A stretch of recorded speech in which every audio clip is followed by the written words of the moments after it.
Hello, hello? Okay, good. Audio working properly again.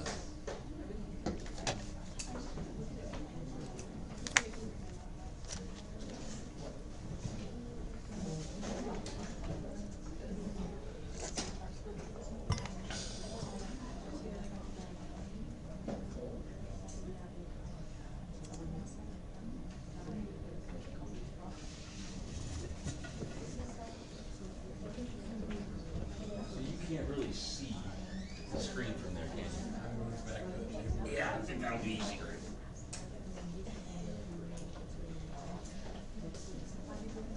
That's good. How about here? Is that working? Welcome.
Extremely sluggish today, huh?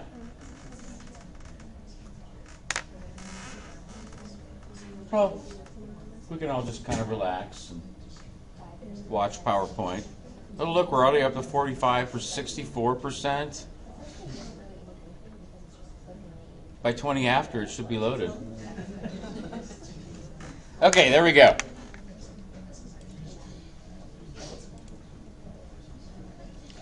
Okay, so I've upgraded the slides slightly to not have to go back and jump back and forth from the older slides to the newer ones here. I'm going to keep our overview in each of the presentations now. So, if you remember, Hambrick model. This is our 30,000 foot view that we always want to keep in mind. So, vision, mission, objectives. You know, checking on those. That is going to be part of the exam, by the way. We'll go over that in the review on Thursday. You've got your strategy here with arenas, differentiators. What else? Vehicles, yep. Two more things. The sequence of events, called staging. And then in the middle, economic logic. And then pretty much everything we've been going over for these last several weeks, up until about week 8, is going to be in this upper right-hand corner here, all the strategic analysis we're doing. So we're going to talk about customers today, really more than anything. Business level strategy, how to approach the individual markets that you're going for. And then, again, last couple of weeks we'll talk more about supporting organizational arrangements, management, leadership, things like that. Just to give you a picture again, this is kind of what we went over in week 1, and then the last 2 weeks we've gone over external and internal. Starting this week, we've got business level strategy. Next Tuesday, we'll talk about competitive rivalry, and then after that, after the first exam, we'll go through corporate level strategy, international strategy. I believe we've got one on I got to check again, but I believe we got one on sort of acquisitions and mergers, joint ventures and stuff, and then we'll talk about corporate governance, and we'll end up talking about organizational structure and controls. And then we'll have another exam, and then we'll have sort of the last third of the class, starting with Thanksgiving until the end of the semester, where we really got guest speakers, and we've got a chance to work on your case papers. You'll submit drafts to me before Thanksgiving. I'll go through them, and then we'll have class kind of open and free to just work on polishing your case papers and have some guest speakers come in over the last month of the class. So that's where we're at in the big picture. Business level strategy, a coordinated set of actions used to exploit core competencies and gain competitive advantage. A fancy way of saying all of the activities that you're doing, in this case, to reach out to customers, understand those customers, deliver value well to those customers. So you want to know who is served, you want to know what needs of theirs you're satisfying, and you want to know how are those needs satisfied. Key business level issues to think about. I really like this graphic here. We're going to get into my some of these slides are more my material than others, and a lot of the material this week is actually stuff that I put together myself rather than stuff in the textbook, because my own personal background, I feel really strongly about customers and sales and marketing and how to go about approaching customers. So this, however, is not mine, but I really like it. A couple slides further down, we're going to talk about Abdullah, how are you? It's good to see you, man. So a couple slides further down, we're going to talk about the information you want to know about your customers. And a lot of that is big, I would say largely stated demographic information, but everything that's listed here under consumer markets or industrial markets, in my book, sort of qualifies as demographic information. It's information that can be generalized about a certain segment of your market. So wonderful. You know, I was telling you guys past couple of weeks about cheat sheets that I wish I had printed out and like brought with me into my career and not just forgotten after class got over. This is another great cheat sheet here. If you memorize this, or at least have it available whenever you're talking to customers, whenever you're thinking about what do I know and not know about my target market and in a marketing capacity, this is a great, great list. So, you know, you want to know demographic factors for individual consumers are things like their age, income, gender, things like that.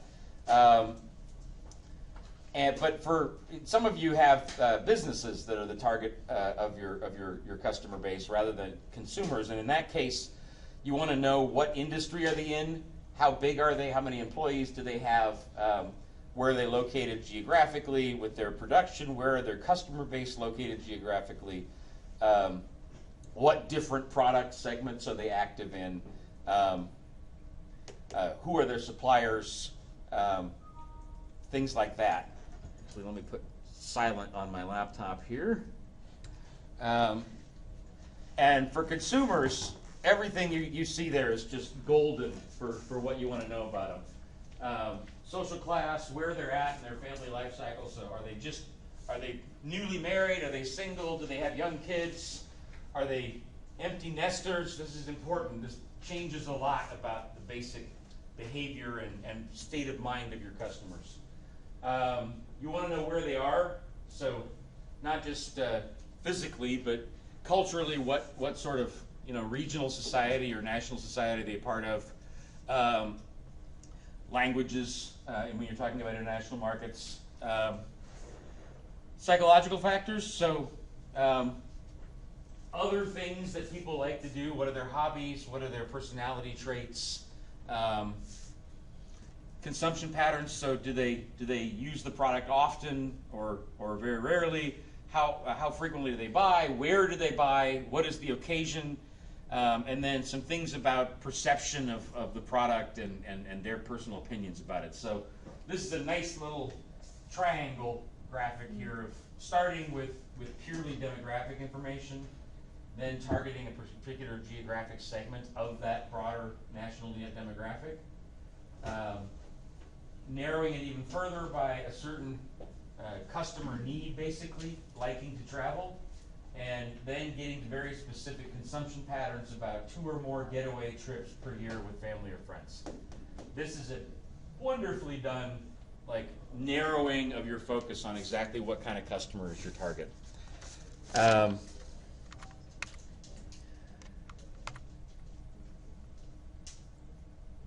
This is my own personal take on customers. Similar, but a little bit different format. This is what I teach every single one of my entrepreneurship students. And honestly, I would say the same thing for anybody in marketing or sales in general.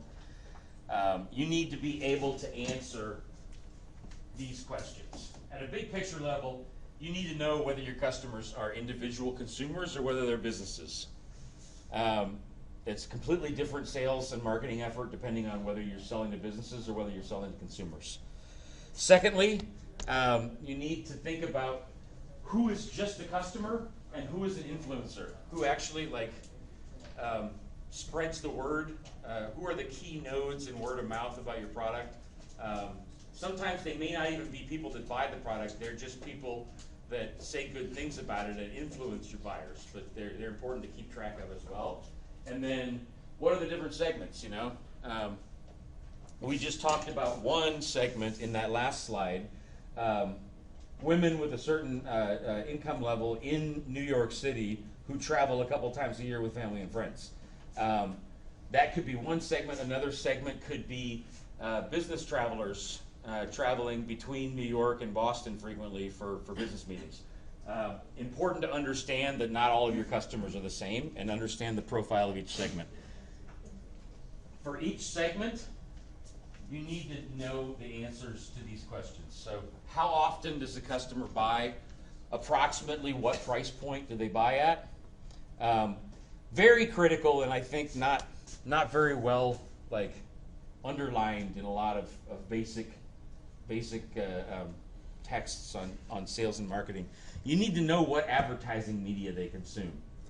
You know, you don't want to start planning anything about your marketing campaign and your marketing mix before you know what marketing channels your customers actually pay attention to.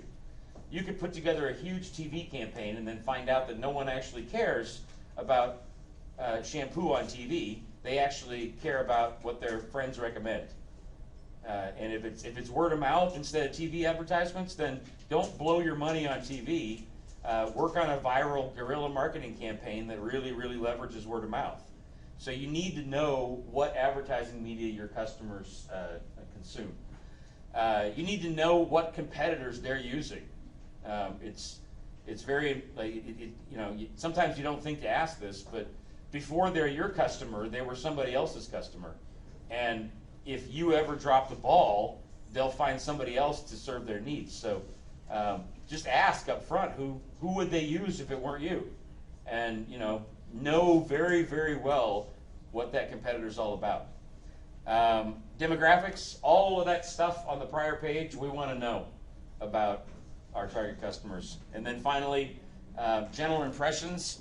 That's kind of the last perceptual category in the former list. So these last two things are really my summary of that broader slide that I just showed you guys. So here's an example based on me of a customer vignette that's completed, and this is what I'm going to have you do for a couple different segments of your case study company's customers. So this is something that I put together as an illustration for my students for a project that we did for the Bakersfield Condors in my small business class last spring. Did anybody come to the CSUB takeover night? Yeah, cool. So we're going to do another, by the way, we're doing another one December 2nd. Going to be even bigger and badder and cooler than the first one. You'll hear more about it in the coming weeks. But anyway, we did a CSUB student and family night at the Condors game, and to illustrate to my students, I put together a profile on me as a certain kind of segment of the Condors customer. I am a season ticket holder, so it was a good example of how to fill this out. So in this case, I'm a consumer, I'm not a business. I could become sort of a business customer because we're doing these events with CSUB students, and as far as the Condors are concerned, CSUB is a business with a lot of people that can come for suite nights. They can rent, they can do a whole section of tickets. So right now I'm a consumer, but I'm actually kind of becoming a business customer. I was before an influencer because I have a large social network, and I really like the Condors. I love to say good things about how fun the experience is. And now even more so in my position as a professor, I have the opportunity to influence this business in the direction of the Condors as well. So, and then demographically, I'm pretty much a single adult male professional. I mean, there's finer slices you could take, but in broad brushstrokes, I am not a young adult. I'm sort of middle-aged. I'm single, and I have a pretty good job and income. Those are the biggest things you need to know about, like age, income level, and like personal life are the biggest three things that you need to know about potential Condors customers. So, and then just filling this out, I'm a season ticket holder, so I purchase once a year for a 6-game package. And in general, I go out for entertainment a couple times a month, usually to bars, sometimes for live music, sometimes to the movies. So the competing products for the Condors are anything I do with my leisure time on the weekends and the evenings. So price point, I paid about $300 for that 6-game package, and in general, I'll usually spend $100 to $200 for me and a date, or for me and my dad. You know, I'm usually not out alone, so I usually spend between $100 and $200 on a night out, all in. Advertising media-wise, I tend to use word of mouth more than anything, but I'll also pay attention. If I'm looking for something to do, I'll go into Google and search for stuff to do in Bakersfield. If there's a Yelp review of a restaurant or an activity, I'll read that. If I get an email about an event around town, I'll pay attention to that too. Posters and brochures, if they catch my eye, I'll pay attention to them. So that's kind of the way to reach me as a customer if I weren't already a Condors customer. Competitors, like I said, are basically local bars and live music. That's what I'd be doing if I weren't going to a Condors game. Those are my basic demographics there. And you know, in general, it's super small. It's super fun. For anybody that has, how many people here have not been to a Condors game? Most of you. It's super fun. The highest price ticket is like $35, maybe 40. It's super. I mean, center ice for $40. If you were going to the LA Kings game, it'd be like it'd be several $400 or $1,000 for center ice tickets, not 40.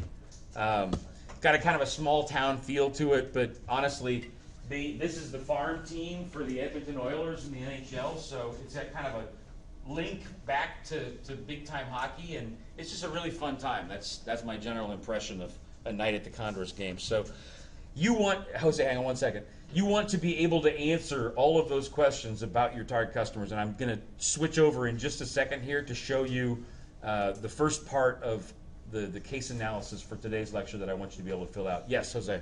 Just a little off topic. Are they going to be at the BC Stadium now? Is that where are they going to play the games now? I don't think so. I think they're just doing a special. They're doing an outdoor game there for like promotional purposes. But no, they're still playing at Rabobank. But yeah, they are doing a game outdoors on. I thought that's what they were doing. It's going to be a hell of a challenge in our weather to keep the ice frozen. But yeah, they're going to do an outdoor game at the BC Stadium for the football stadium. So I'm going to get to market sizing in a second, but let me show you in our template how I want you to do this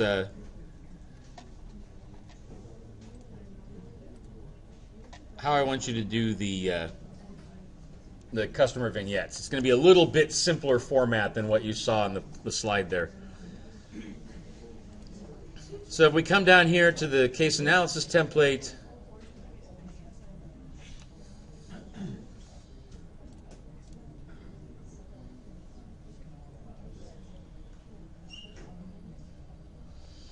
and we wait for 20 minutes or so while it opens up.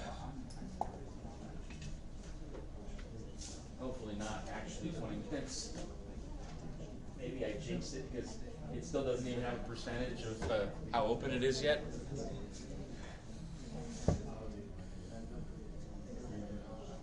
There we go. Okay, so our old friend, the case analysis template. Front part, we're actually going to talk about that in the last lecture because it's summarizing all the rest of the stuff. We've gone over mission objectives. We've talked about the Hambrick model. We've talked about business model. Corporate level strategy we'll talk about next week. International strategy we'll talk either the week after that. Or no, actually, it's corporate strategy. It'll be in 2 weeks, and then 3 weeks from now will be international strategy. So those will come back to later. And then driving forces, Porter's 5, key success factors. We talked about that. We've talked about internal analysis now. Now, customer and competition analysis. So what I want you to do, you'll notice here those exact same categories that I had about myself. They're listed here in a column and row format. So if you were filling this out, if the Condors were your case study, then this is going to be visit to game night. And then if we go back to the slide, customer demographics are right here. Copy. Paste. Get that bullet point out of there. I want you to get this to fit on one page, so you're only going to be able to put like abbreviated highlights in here. It's not going to be as long as my example here in PowerPoint. But everything you see here, purchase place frequency, price point, all of the things I just told you you want to know about your customer. I want you to tell me about 3 different customer segments that your company targets. So, Emmanuel, you guys are going to Remax, right? Mm-hmm. So, I'd probably talk about, young couples. I'd talk about like middle-aged families, and I'd talk about either empty nesters or single adults as your 3 segments. What company are you guys doing again? Ulta. Huh? Ulta. So Ulta is beauty products, right? So there's different. Do they have male beauty? They have like male care products as well, or just female? So I'd have one or 2 female segments and 1 male segment, and I'd want you to be able to answer those questions for me. Wonderful is could be their palm stuff versus what are the other major? Fiji water, and what else? Pistachios. And pistachios. Those would be your 3 segments, for example. Who's doing Brown and Armstrong? Brown and Armstrong, I'd say, oil businesses. You could have high net worth individuals for tax filings, or you could have all 3 be businesses, but at least 1 or 2 of your segments are going to be businesses. I'd say 1 is support companies that support the oil sector, and ag companies. That'd be your 2, et cetera, et cetera. So you're going to fill this thing out with 3 different segments of your target customers for your company. Does that make sense to everybody? Okay, cool. Back to the slides. So, market sizing. This is another element that I added because it's a very important skill set to have, and it's not really taught in business strategy textbooks. Once you know the answers to those 6 questions for your target customer profile, you need to be able to count and estimate how many people or companies are there out there just like that. And sometimes market sizing is always an inexact science. You need to use numbers you can find and state your assumptions and get as close as you can to a reasonable estimate. So when you're defining the niche, you've got your target profile, you've got the geographic scope, which is actually kind of part of the target profile that you just put together in those 6 questions. And then you've got assumptions, very important. So there's 3 different kinds of assumptions. Assumptions based on hard data, assumptions based on anecdotal evidence, and arbitrary assumptions based on educated guesses. And I want you to use one of each when you're doing your market sizing assessment. So, assumptions based on hard data are based on some kind of number that you can find online or in a book. Okay? So, the thing about this is macro level economic data that we're going to use the Census Bureau database. I'll show you guys how to use that. It's rarely exactly what you want. You have to kind of take what you can get. So you may want professional women with this income level who like travel frequently in New York. Well, the Census Bureau doesn't they don't keep statistics on how many people want to travel. They have certain age group, they have certain income levels, they have male, female. So that's the best you're going to get, and then you're going to have to make other assumptions, document those assumptions, and come up with the best number you can. So this is one of the biggest reasons why it's so important to know your customers' demographics, their age, their income level, their marital status, because those are the kinds of things that the Census Bureau keeps track of. And the more you know the answers to those questions, the more exact you can be in your estimates of the size of your target market. And then remember, you got to adjust your macroeconomic numbers with certain assumptions. So if you find all women with a salary $100,000 above between the ages of 40 and 60 in New York State, not all of them are travelers that like to travel 2 times a year with their families and friends. You need to make another assumption about what percentage of those women are actually going to be your target market. So anecdotal data, before I get to the databases here, anecdotal data is based on your own personal experience or somebody else that you know. So it's based in reality. I know, for example, that I paid $300 and some odd for my 6-game package for the Condors last year. That's anecdotal evidence in this case. I didn't actually go and find the list of prices for the Condors. I can just tell you that I paid that much last year. So anecdotal evidence is sort of what you hear from someone else, but it doesn't come from a book or an official data source. Okay? And then educated guesses are rules of thumb. They're ballpark numbers. So not every Jeremy in the city of Bakersfield is going to go to a Condors game. Even if you're also 44 years old and you have a 100K salary and you're a professor and you live in Westchester, that doesn't mean that you're going to be a Condors season ticket holder like me.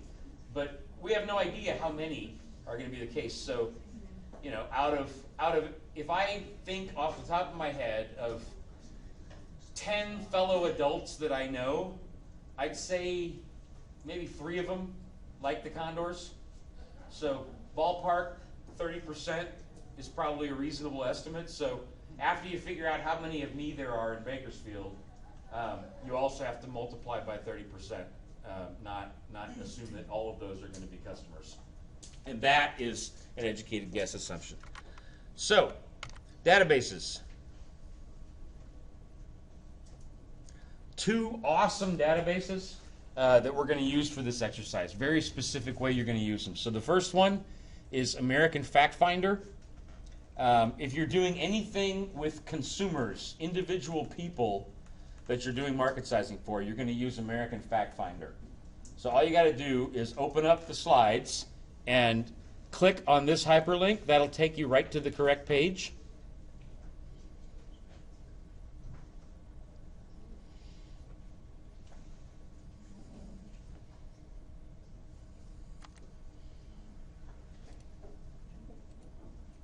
It should anyway, if it's not so slow.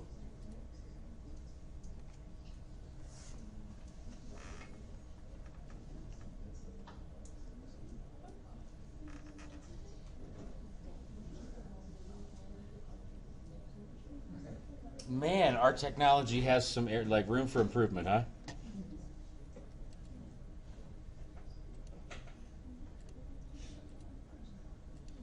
There we go. So this is what the American Fact Finder database looks like. If you have a reasonably fast computer, once you click on that hyperlink, it will open immediately rather than 5 minutes later. And first thing you're always going to do is start by typing in your geographic target. So that's usually going to be Kern County, could be Bakersfield, could be California, could be United States. Could be Saudi Arabia. Could be, it's going to be either a city, county, state, or country. That's the way that or it could be a continent. You could actually do North America or Asia or Europe or Africa as well. So let's just start here by typing in Kern County. You'll see here Kern County, California comes up right away. Just select that and click Go. And you'll notice here on the left-hand side, age, business and industry, education, governments, housing, income, origins and language, poverty, race and Hispanic origin, veterans, show all. These are all the different areas where you can slice the data, okay? So for most of you, you're going to want to do one slice with age. You're going to want to do another slice with income, and you might do a third slice with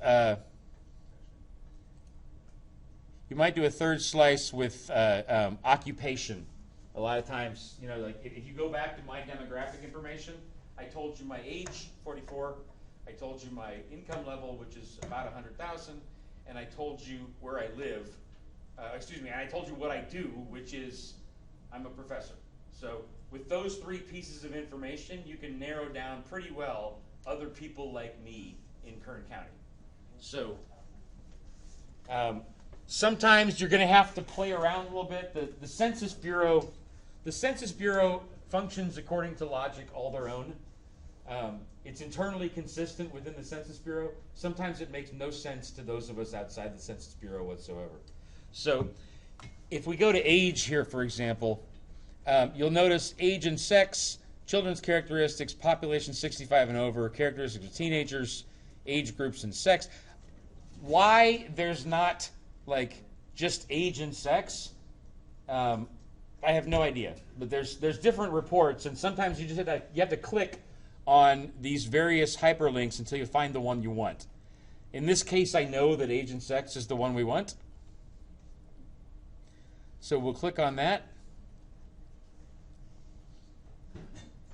And this will tell us in Kern County the total population up here at the top, about 857,000. And then it'll tell us about 8.5% of that is kids under the age of 5. If we're looking for people like me, 40 to 44 is 6.2%, 45 to 49 is 6.2%. So if you add those together, 12.4% of the 857,000 population is people that are in their 40s. So 12% of 857,000 is about 85 plus 16, call it just about 100,000 people, more or less, in Kern County that are in their 40s. And you can see it's pretty evenly split. There's a couple tens of thousands more men than there are women in Kern County. If you're trying to separate this by gender, then you can do it here. But basically, you're just going to go to whatever target age range you're looking for, add up the percentages, and multiply it by the total population of whatever the geographic area is that you selected. Okay. Then, important, I want you to footnote it by taking this information right here. So this number, S0101, Age and Sex 2010 to 2014 American Community Survey 5-year estimates. That is what you're going to put in the footnote at the bottom of the page. Okay? Whatever information is up here in the upper left-hand corner of the report you use, I want you to copy and paste into your footnote. That is the easiest way to go back and find which report you use from the Census Bureau. Okay? Make sense to everybody? Got it. Okay. So, once we've done a slice by age, we can go back and do another slice by income level. So income in the past 12 months, I know just from former experience, is the one that we want. We've got households, families, married couples, and non-family households. So I'm single, like I told you guys in my demographics, so I'm going to be a non-family household. And I'm $100,000. So if we want to talk about everybody above $100,000, you're going to basically multiply 6.4% times 1.6% times 1.3%.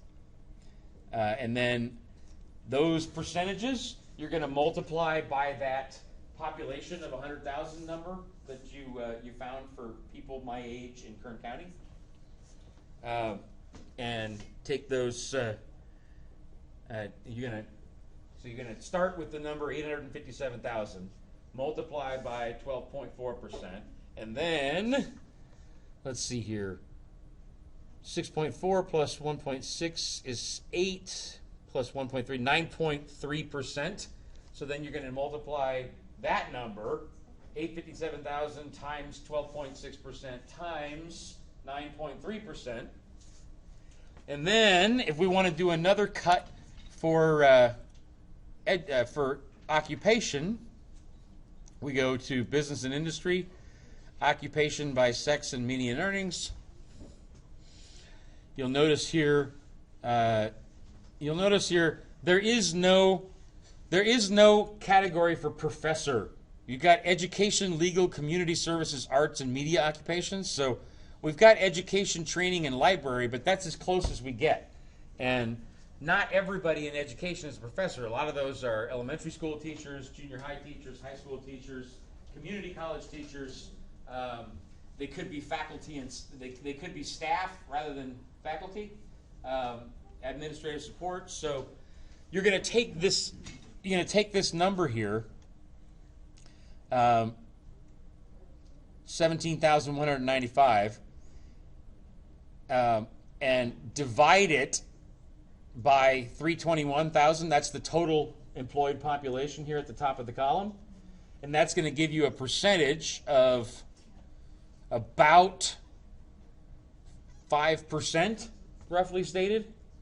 And then you're going to go in and multiply what you already had, 857,000 times 12.6% times 9.3% times 5%, which is the percent of that population who are in education.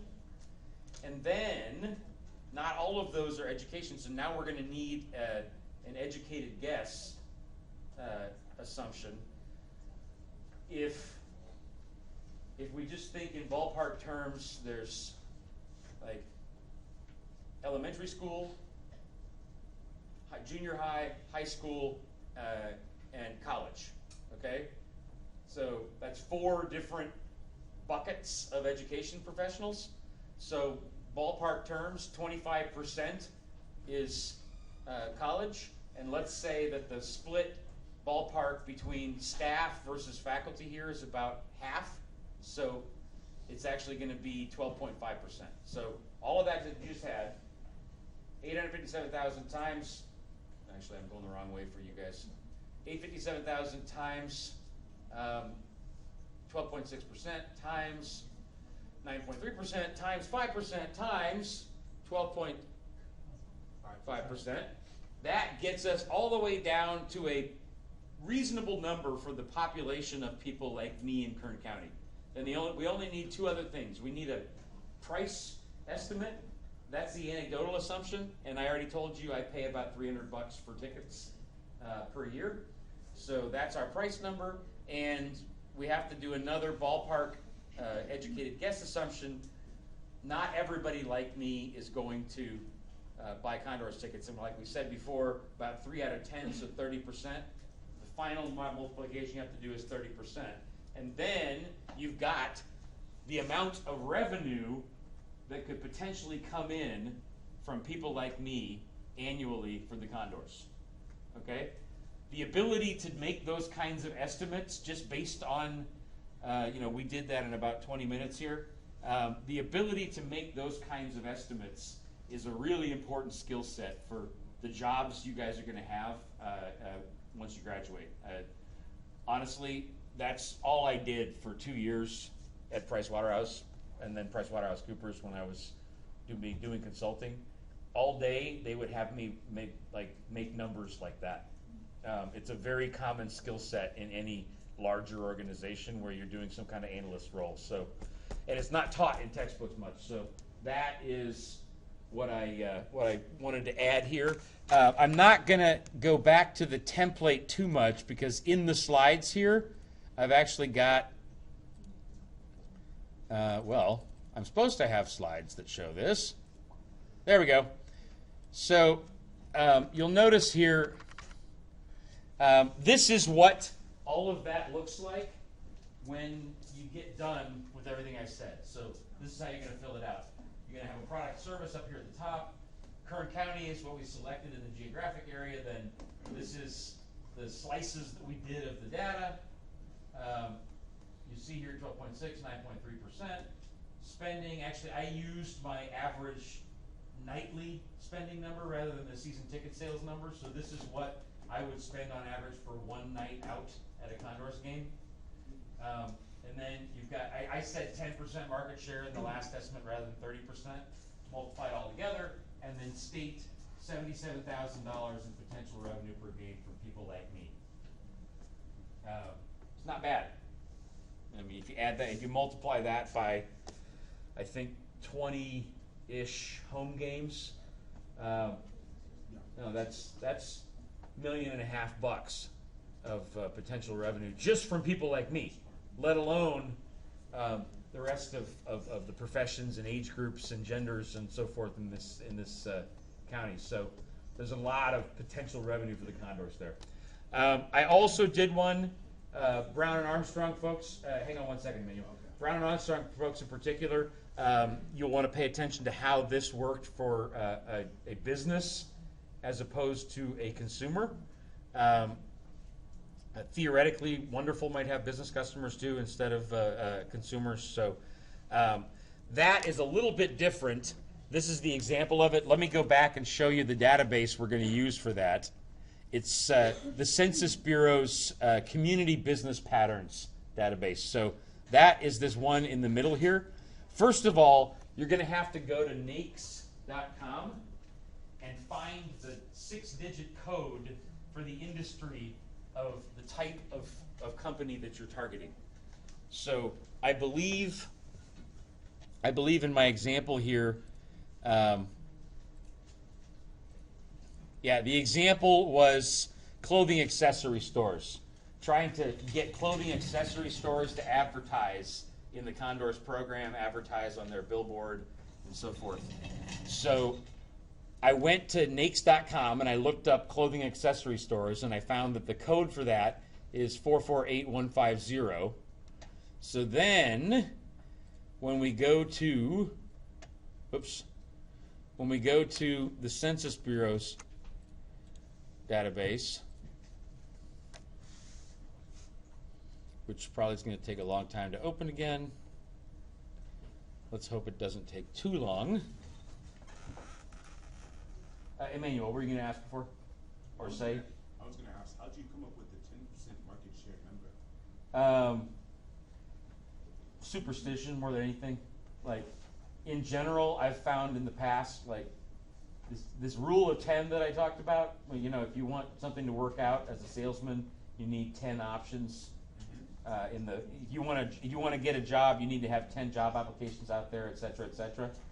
10% is 1 in 10 out of 100%. So it's a rule of thumb number that I use off the top of my head when I don't know any better estimate. Make sense? Yeah. Now, quick question regarding our company. Do you think I should maybe consult somebody who works for Remax and ask them, or should I do research? Yeah, I think probably do a mix of both. Right? Both, but I think you should ask people who work for Remax, what do their customers look like? That's where I'd start. Yeah, I feel like that's a great place. But wouldn't Remax just be real estate in general? What's that? Wouldn't Remax just be real estate in general? It is. I mean, if you know somebody that works for, you know. I mean, I work for Miramar. Yeah, I mean, Miramar has the same target customers that Remax does. If you know Miramar better, you're welcome to use that information on target customers. It's going to be very similar. Okay, can I get back to the lecture? Does that answer your question, Emmanuel? Quick question. Yep. Now you spoke earlier. You said for Remax, Uh-huh. our 3 specific like target markets would be young first-time buyers. I put middle-aged upgraders. Yep. And single professionals. There's other ones, but those are 3 off the top of my head that I thought would be good. Yeah. Yep. I think that hit it. Okay. Perfect. Cool. Does that answer your question? Yeah. Okay. So business to business, Brown and Armstrong folks. Brent, depending on which Brent and Mitzi, depending on which company you guys choose for a sports management organization, you may be targeting businesses as opposed to consumers too. And the like banking group, you may be targeting businesses as well. So just depends. But if you're doing that, again, you're going to start with a certain state. So let's just do California here, and click Go. And you'll see here, in California, we could also narrow things down by Kern County. So we'll click Kern County and click Go. And that changes all the numbers to just Kern County. And you'll see here, NAICS code 112131. I think we said the number we want is 44 something.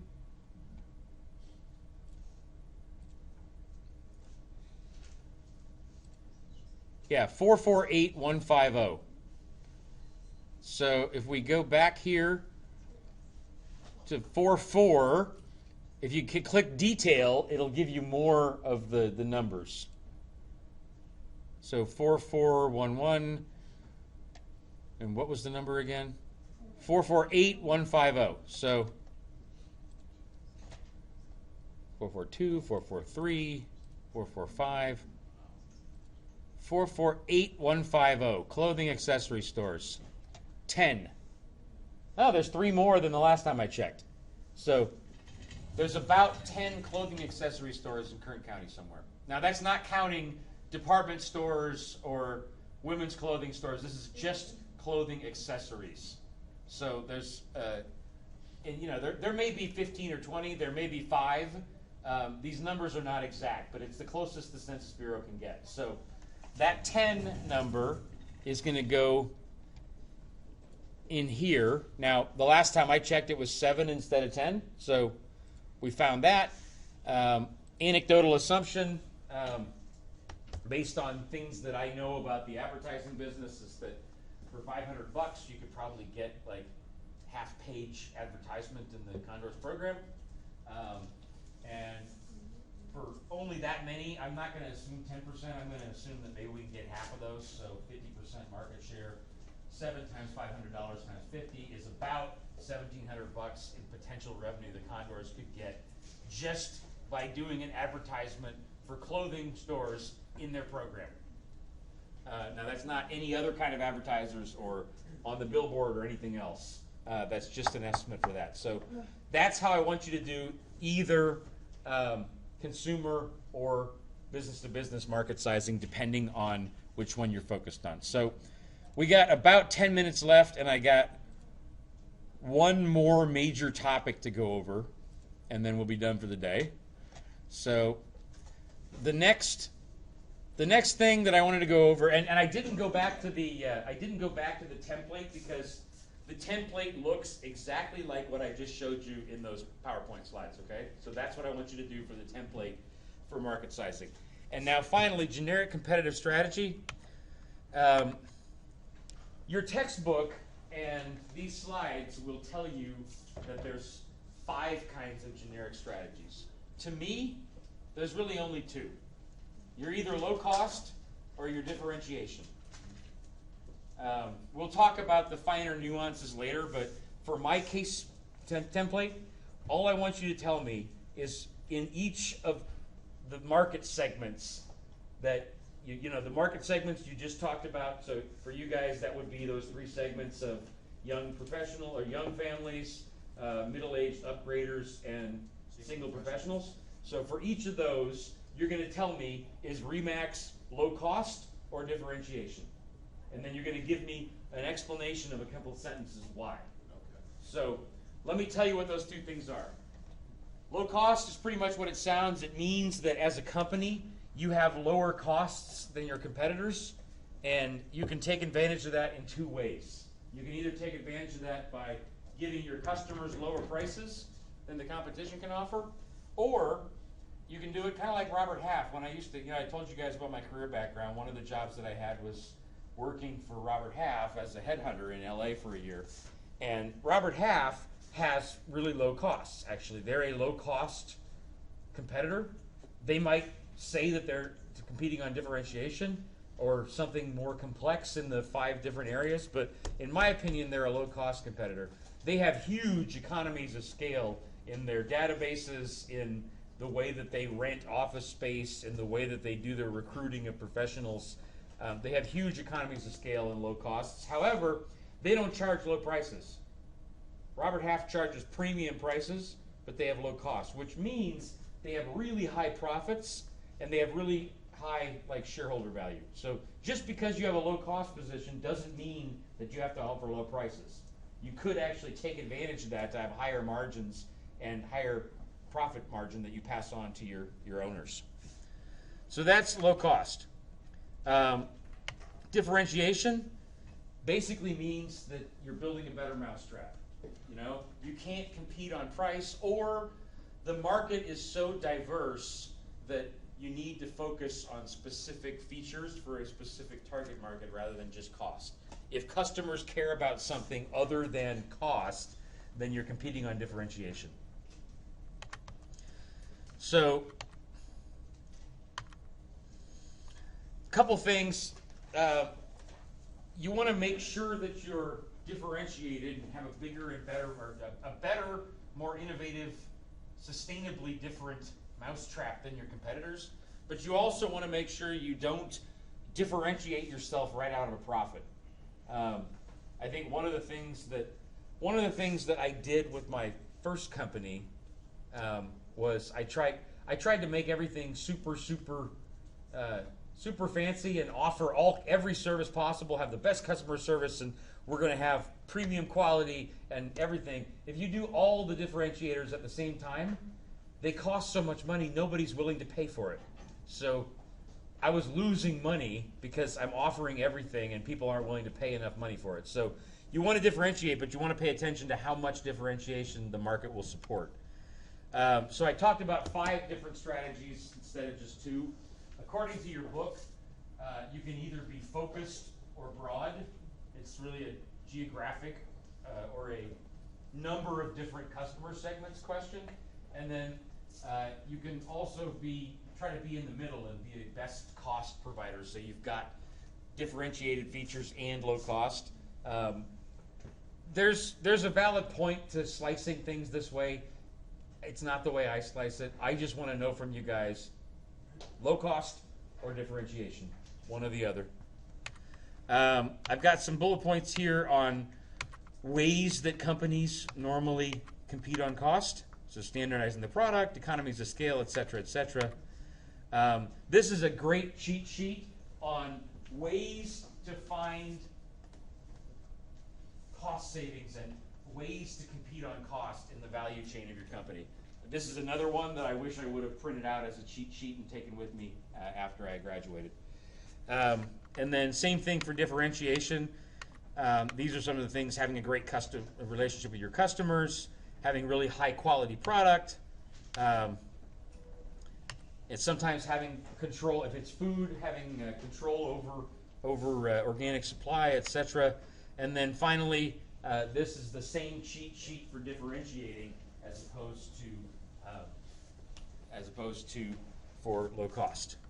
So not a lot of time for discussion today. It's 2:08. So let's call it a day for now. We'll discuss this a little bit in the context of the rest of the review and the discussion that we're going to do on Thursday. Everybody have a great couple of days. I'll see you on Thursday.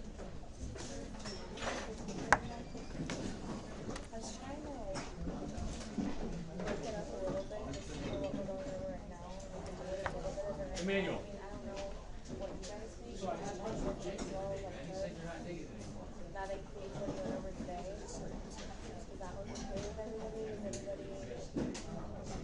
Like this one's a little bit easy, so I added that, you know, so it was like I tried to improve everything where it was like not too much work for anyone.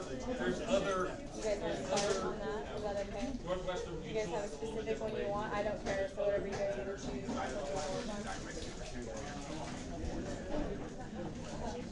Yeah, no, it's true. It's true.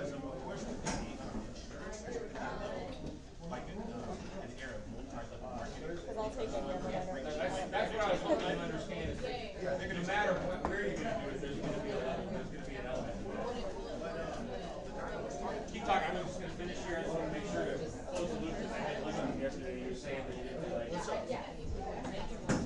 Okay, yeah, go ahead and write your name next to it. Yeah, I was talking to Miguel Martin, and he broke down the commission that he had. He wrote $250,000 policies for each one of his